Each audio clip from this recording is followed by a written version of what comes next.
देखो आपका प्रश्न 3 क्वेश्चन 3 क्या बोल रहा है? एक रेखाखंड AB पर, ये AB, एक रेखाखंड AB पर, AB पर, एक रेखाखंड AB पर AD तथा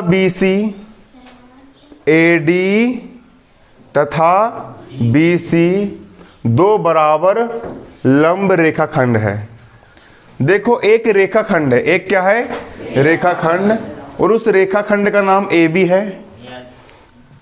AB एक रेखाखंड है और रेखाखंड AB पर लंब का मतलब होता है यदि कोई रेखा किसी रेखा पर बिल्कुल खड़ी हो, यहाँ पर 90 डिग्री का कोण बने। कितने डिग्री कोण बने?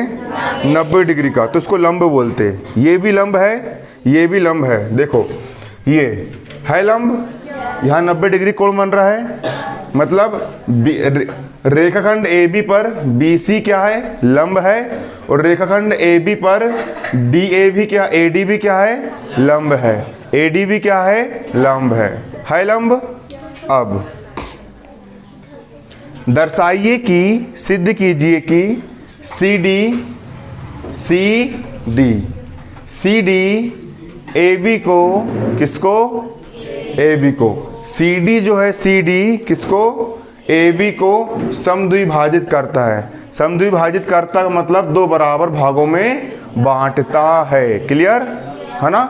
आपको यहाँ पर ये सिद्ध करना है कि CD रेखाखंड इस AB को दो बराबर भागों में बांटता है। क्लियर? अब देखो यहाँ पर चित्र के अनुसार रेखाखंड CD, रेखाखंड कौन सा? CD, रेखाखंड CD रेखाखंड AB को बिंदु O पर प्रतिच्छेद करता है। बिंदु O पर प्रतिच्छेद करता है। चित्र में आप देखिए रेखाखंड CD जो है, रेखाखंड CD रेखाखंड AB को बिंदु O पर क्या करता है? प्रतिच्छेद करता है, बिंदु O पर काटता है। इससे कितने त्रिभुजों का निर्माण होता है? दो त्रिभुजों का निर्माण होता है। कितने त्रिभुजों का? दो त्रिभुजों का निर्माण होता है। पहला त्रिभुज आपका ये वाला बना, क्लियर, और दूसरा त्रिभुज आपका ये वाला बना। तो नाम क्या क्या है इनके? त्रिभुज OAD, त्रिभुज OAD, त्रिभुज OAD, ये वाला त्रिभुज। और अगला आपका क्या है? अगला आपका है त्रिभुज OBC, त्रिभुज OBC, त्रिभुज OBC, ये वाला त्रिभुज। इन दोनों त्रिभुजों में आपको देखना है। अब हम जानते हैं, सवाल में आपको ऑलरेडी दिया है कि AD और BC बराबर है।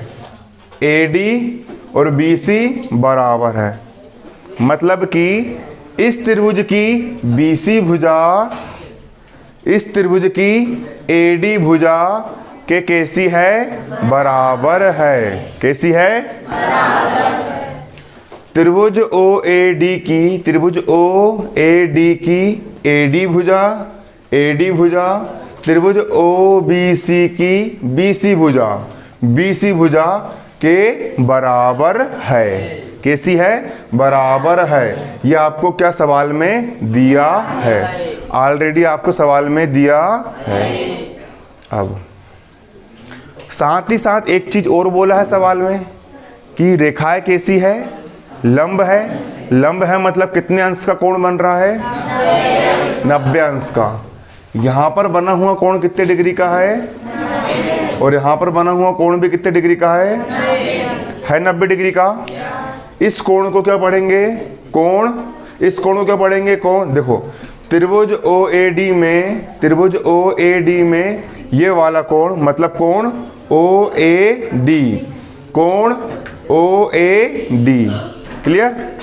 और त्रिभुज OBC में, त्रिभुज OBC में, त्रिभुज OBC में ये वाला कोण, इस कोण को अपन पढ़ेंगे कोण OBC। कोण OBC दोनों कैसे है? बराबर है। और कितने डिग्री के है? 90 डिग्री के है। कितने डिग्री के है? 90 डिग्री के है। ये आपको सवाल में दिया है। क्लियर? मैंने एक चीज बताया था कि जब कभी भी दो रेखाएं एक दूसरे को परस्पर प्रतिच्छेद करती है तो कौन से कोण बनते हैं? शीर्षाभिमुख कोण बनते हैं। यहाँ पर आप लोग देख सकते हो, ये पहली रेखा हो गई, ये आपकी दूसरी रेखा हो गई। क्लियर? और ये दोनों रेखाएं है ना, ये दोनों रेखाएं एक दूसरे को बिंदु O पर क्या करती है? प्रतिच्छेद करती है। तो ये कोण और ये वाला कोण, ये दोनों कोण कौन से कोण कहलाएंगे? शीर्षाभिमुख कोण कहलाएंगे। और दोनों कोणों का मान कैसा होगा? बराबर होगा। कैसा होगा? होगा बराबर। ये वाला कोण को क्या पढ़ेंगे? कोण AOD। कोण AOD। और ये वाले कोण को क्या पढ़ेंगे? कोण BOC। क्या पढ़ेंगे इसको? कोण BOC। दोनों कैसे होंगे? बराबर। क्यों होंगे बराबर? कौन से कोण है? शीर्षाभिमुख कोण है। क्लियर? तो मैंने आपको बताया था, जब एक त्रिभुज की, क्या हो गया पीछे? जब एक त्रिभुज की एक भुजा और दो कोण दूसरे त्रिभुज की एक भुजा और दो कोण के बराबर होती है ना बराबर? इस त्रिभुज की ये वाली भुजा इस त्रिभुज की वाली भुजा के बराबर है। इस त्रिभुज का ये भी 90 का, इस त्रिभुज का ये भी 90 का है। और इस त्रिभुज में ये और इस त्रिभुज का ये बराबर है क्योंकि शीर्षाभिमुख है। तो जब एक त्रिभुज की एक भुजा और दो कोण दूसरे त्रिभुज की एक भुजा और दो कोण के बराबर होती है तो दोनों त्रिभुज कैसे होते हैं? सर्वांग सम होते हैं। कैसे होते हैं? इसीलिए त्रिभुज OAD, त्रिभुज OAD और त्रिभुज OBC, त्रिभुज OBC दोनों कैसे होंगे? बराबर होंगे। नियम कौन सा है? एक भुजा और दो कोण, दो एंगल, एक साइड और दो एंगल, एक भुजा और दो एंगल, एक भुजा और दो एंगल, भुजा कोण कोण सर्वांग समता से। और जब मुझे ये बताओ कि जब दो त्रिभुज सर्वांग सम होते हैं मतलब बिल्कुल एक दूसरे की कॉपी है, जितना बड़ा ये उतने बड़ा ये भी है, क्योंकि हमने सिद्ध कर चुके सर्वांग सम है। अब जब दो त्रिभुज सर्वांग सम है तो उनकी संगत भुजाएं भी कैसी होगी? बराबर। जब ये वाली भुजा इस भुजा के बराबर है तो ये वाली भुजा भी इस भुजा क्या होगी? बराबर। और ये वाली भुजा भी इस भुजा क्या होगी? बराबर। मतलब कि भुजा OA और भुजा OB, भुजा OA और भुजा OB दोनों कैसी होगी? बराबर होगी। दोनों कैसी होगी? बराबर होगी। क्लियर? कौन सा नियम लगेगा यहाँ पर? CP-CT। सर्वांग सम त्रिभुज की संगत भुजाएं कैसी होती है? बराबर होती है। और जब ये दोनों भुजाएं बराबर है मतलब कि बिंदु O बिल्कुल बीचम बीच में है, मतलब कि रेखाखंड CD रेखाखंड AB को दो बराबर भागों में बांट रहा है ना? लिख दो। अतः रेखाखंड CD रेखाखंड AB को, रेखाखंड CD रेखाखंड AB को समद्विभाजित करता है, दो बराबर भागों में बांटता है, क्योंकि ये दोनों बराबर है।